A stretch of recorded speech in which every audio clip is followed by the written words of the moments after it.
What's up? Welcome back to Gabe Miller Music, and welcome to my stupidly efficient, absurdly optimized filming setup. This is a product of a lot of problem solving, a lot of thought, and a lot of money, but it was well worth it for me. And at the very end of this video, I'm going to go through some ways that you can apply these principles for a much simpler version if you want to get into making synth videos yourself. So here is the setup. And I'll bring out my phone to get some other shots in a second. But essentially, I've got a camera here that I'm looking into. I've got an overhead camera up here for the top-down view, and I've got another view with split screen. Everything is feeding into OBS, or Open Broadcaster software. This is kind of the go-to streaming software, and it has recording capabilities. So that's what I'm using it for. And there are a few advantages that gives me. First of all, I don't have to deal with memory cards. I don't have to take my camera off of its setup, pop the memory card out, upload, in some cases, 2 separate video files for 2 separate cameras, and then my editor Ian will have to sync them up, and it's a whole thing. Plus, I'd have to record my audio separately from all of that, and it's not a huge deal, and I made it work for a very long time, but I was really yearning for something more efficient. So now, both cameras and my audio interface all feed into my computer. This is an M1 Mac Mini with horrible cable management. I'll have to clean that up at some point, but for now, this is what we've got. It's all I've shot anyway. So all those cameras feed in to my computer via Elgato Camlinks, which you can kind of see here. And in OBS, I have multiple scenes set up that I can switch between. So I can just do a bit of editing on the fly, and I also have a screen capture version with a picture-in-picture view as well. That means that all I have to do is turn on both cameras, plug my music production device into my audio interface, and then open OBS and hit record. That's it. Then I'll film my entire video from start to finish, from intro with the dedicated face cam to overhead top-down stuff to split screen if I want to make some beats from scratch on camera. Regardless, I've got those options just right in front of me, and then I can hit stop recording and upload one singular video file to Google Drive for Ian to edit. Say hi, Ian. Hello there. And another thing that I can do in OBS is have a video file with multiple separate audio tracks built into it. So I have my USB mic audio separate from my audio interface audio. That way, when one of us drags the video into our editing software, it automatically has those separated so we can balance those audio levels after the fact, which is really important for something like this. I want to not have to think about audio levels while filming. That can all be balanced in post, which is lovely. So that's already a huge step up from the previous setup I was using, because previously I would just use the camera I'm talking into now, the Sony RX100 Mark III. I used it for everything, and I would simply set it up on my ring light or set it up on a mic stand with a little adapter. That way it could point straight down and give a much fancier shot than the cost of the gear that went into it. That's actually what I recommend for newer people. Either use your smartphone or a cheaper, very light camera that can still give you good quality footage, and start with that. Just use one camera for everything and swap between setups. And that was actually decently efficient, but I wanted to do something better, which is why I'm now doing this. And in that same vein, previously, I would record my audio completely separately from my video. So I would always have Reaper open on my computer, and I would be recording my mic and my audio interface into Reaper all at once. On a Mac, you can make a composite device that brings 2 USB devices or more just together into one major device that's all squished together. So I could pipe that into Reaper and then just solo each track and render them out separately. I even had some processing, like some limiters and such on there. And once again, that worked for quite a while, but it meant I was dealing with a bunch of separate files. Ian had a bunch of stuff that he had to sync up, and it was just giving both of us busy work for no reason. And that's why I've spent a lot of time problem solving to get this setup to work. I'm going to get into how everything is mounted, because that's actually a huge part of this in a second, but let's talk a few settings. Both cameras are feeding into the Camlinks, and I have them set to the highest possible quality, and it looks mostly indistinguishable from something I would film on either camera. It's damn close enough. And that's all I need because you're probably going to be watching this on a phone anyway. Here's a quick snapshot of my video settings for those of you who are curious, and I will note this uses a lot of CPU. Right now I'm using like 50% of my CPU just to film, but that's fine. I kind of expected this would be pretty processor intensive, and that's why I basically got a dedicated computer for the purpose of recording. It's going to save me enough time over the long run that it's worth it to me, and I'm lucky enough to be able to use the money I make from this channel to afford that. Especially because I'm super busy. I work full-time as a civil engineer and do this as a hobby slash side hustle. And by the way, I did a dedicated video on my second channel that also released today, showing a typical day in my life as an engineer slash YouTuber. So if you want to check that out, I'll link that at the end of this video. I highly recommend giving that a watch, but let's get into how everything is mounted. First of all, I've got this fairly inexpensive ring light with the camera just perched on its built-in little stand, and I've got my other camera, a Sony a6400, mounted to this C-stand, which is heavy duty enough to be able to, you know, actually hold up a heavier camera, which is great. It's to the side. It's not all that articulated. If I wanted to have more articulation, I would get a ball head and then have a counterweight on the other side of this, but right now that's not really necessary.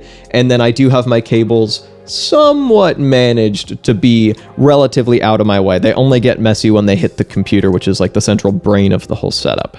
I also, very importantly, have made a huge effort to keep everything off my desk if vibrations are going to be a problem, because I'm hitting drum pads and that's going to cause my desk to wobble a little bit. It's just a cheap IKEA table. It's not all that sturdy. And so I need some way to decouple everything from the desk. So of course the C-stand is not allowed to touch the side of the desk here. Same with the ring light. And here's the real important bit. My monitor is on a monitor arm mounted to my windowsill. And my mic arm is mounted to this cube organizer to the side of my desk. That way, if I hit a pad, that vibration doesn't travel through the mic arm, because I tried mounting my mic arm directly to my desk and immediately figured out that was a horrible way to do it. So that's why this is the way that it is. And also, I've made this even more convenient by putting my gaming headset and my actual workhorse pair of headphones mounted to the side of this cube organizer, and I've got my kind of go-to MIDI keyboard as well, and a little cube drawer full of cables. I've also taken other steps to make this as convenient to use as possible. For instance, back over here, I have an Ethernet cable that's run into a little port over here. I have it just easily accessible. So if I want to game on my gaming laptop, I can just yoink it out and plug it in. And I have the two audio cables that run into my audio interface mounted to the side of my desk. So I can kind of retract them when I don't need them and kind of pull them out and just plug them right in. Same goes for my gaming laptop power cable. It's also mounted to the side of my desk. Plus, here's a raw and candid look of the cable management under my desk. I've got that little white button that turns on this light and power to this light. This is an LED light that's meant to be battery powered, so I do have to flip the switch to actually turn it on, but now it's plugged into wall power at all times, so I don't actually have to worry about the battery. Same goes for both cameras. That's the other major bit of problem solving here, is that I didn't want to have to think about charging stuff, because that becomes just one more thing to worry about and can even kill a good filming session if my camera runs out of battery. So I've got dummy batteries, which are basically batteries with a cable running out of them that you can put into your camera, and it tricks the camera into thinking it has a fully charged battery in it. That's running out of this camera into a power brick that's plugged into the power strip inside of this little box. And this overhead camera also has a dummy battery plugged in, and that's plugged in down over here. Plus, I've got my little fun lights plugged into a wall outlet that's connected to a switch back over there. So I can turn all three of those lights on in the background with one singular switch. All of this comes together to give me what I've been calling my one button click setup, which is a bit of a misnomer because I have to turn on both cameras, turn on those lights, turn on these lights, open up the OBS, and then hit record. But still, that's really fast, and it leaves me with one file to upload. It's super efficient, and it took a lot of problem solving to get here, but in my specific situation, it was well freaking worth it. And I should also quickly mention, I have my face camera on autofocus, so if I kind of scoot my chair around, that's fine. That totally works. It'll just focus on my face automatically. And I have my overhead camera set to manual focus, so I can do stuff like zoom it in, dial that in, and then I just dial in the focus myself, and I'll try to look at, say, this text right here and get it as clear as humanly possible. And remember, I'm staring at a giant monitor right here, right in front of me, so I can actually nail the focus because I can see very well what I'm working on, which is another improvement from my previous setup where I was just using the tiny built-in screen on the camera itself. A couple other things I should also mention. I've got this poster back here sent to me by Synth Studio Art. He makes posters and such. I'll link his YouTube channel in the description, so thank you so much to him for sending that over. I made sure to make it prominent as a part of my set. Same with the electronic drum kit, just to remind you that I am a quote real musician beyond just a producer, although to be clear, I do absolutely think producers are real musicians. And of course, the cube organizer full of gear, and if I ever need to grab gear, I just pull it off the shelf and bring it here and I'm good to go. Like I said, this is a very efficient setup, and also it's a fairly open setup. Like, my room feels a lot more wide open than it used to, which is a lot more pleasant to work in. It makes it feel a lot bigger than it actually is, and overall, I'm really happy with how the setup has turned out. So I've already made some recommendations on what to do if you want to get into synth videos yourself. Use your smartphone to start off with, maybe upgrade to a nice point-and-shoot camera like the Sony RX100. Maybe Mark III is a pretty good one to go for. It's decently old, so you can get it fairly inexpensive used, but it's still gives good results, at least if you like what you're looking at right now. And it's fairly light, so you can mount it to a mic stand with a little adapter, giving you the perfect top-down setup, much like this, but for a fraction of the cost and space taken up. And record your audio separately. Maybe it's just directly into your computer audio input. Maybe it's into a handy recorder like a Zoom or Tascam one. Maybe it's into your audio interface. Regardless, record those separately, and then what I like to do, or at least what I used to do, is just hit something 3 times and then sync up, like right when this pad turns white, sync that up with the exact peak where that sound hits. And once you've done that, you're good to go, you're synced up. And then if you forgot to get that for some reason, just hitting play and then lining up that audio to match when you've hit play can definitely be enough. For some gear specifics, I'm using an Evo 4 interface and it's fine. I've had trouble getting the audio loopback feature to work, but in terms of just accepting input from gear, it's gotten the job done for quite a while now. And I'm using the Shure M7 USB mic, and it's like the little cheaper sibling of the SM7B, and I've gotten really good results out of it. I like it quite a bit. I do recommend it. So start with the equipment that you have, probably your phone and just some basic way to record audio, and use free editing software to start with, or even to continue with. My editor Ian and I both use DaVinci Resolve, which is a fantastic free editing program, and it's genuinely really good. Like, it rivals Adobe Premiere in both popularity at this point and in features and user interface. It's really good. I do highly recommend giving that a go, because even if you're pretty deep into your YouTube career, you can still get a lot of use out of it, as we absolutely do.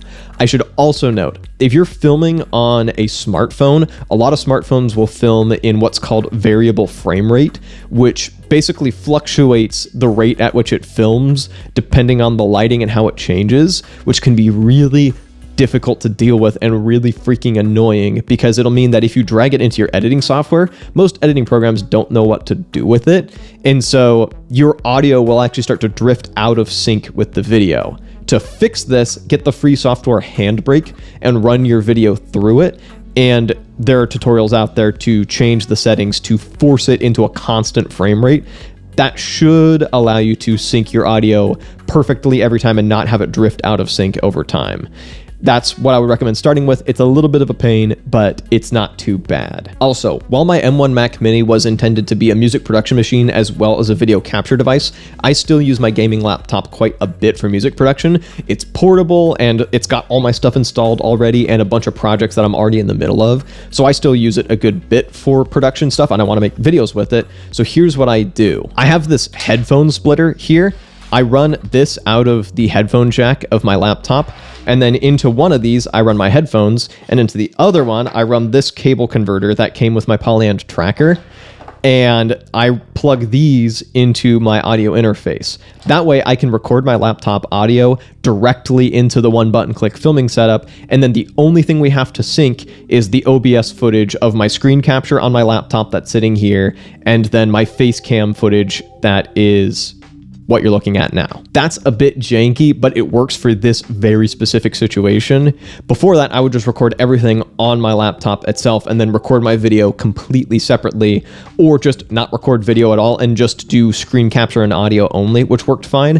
One thing I should note though, I've had a lot of trouble on a Windows PC specifically getting good internal audio capture. Like in OBS, it always compresses the living bejeebus out of it and it sounds like it's underwater. Like it's bad. It's really bad. And I've released some videos with that audio and no one seemed to notice, but I noticed and it sounded like doo-doo.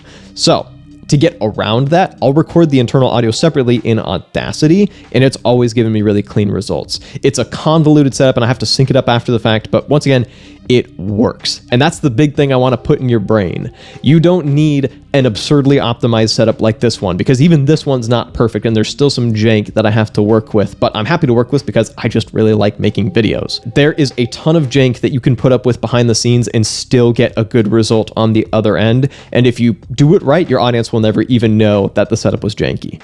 So that's it for today. Thank you so much for watching. If you'd like to see the day in the life video that I mentioned, you can click or tap up over here. And if you'd like to see another video, you can click or tap up over here. This is all about recording your groove boxes. Thank you so much for watching, and I'll be back with a new video in a little bit.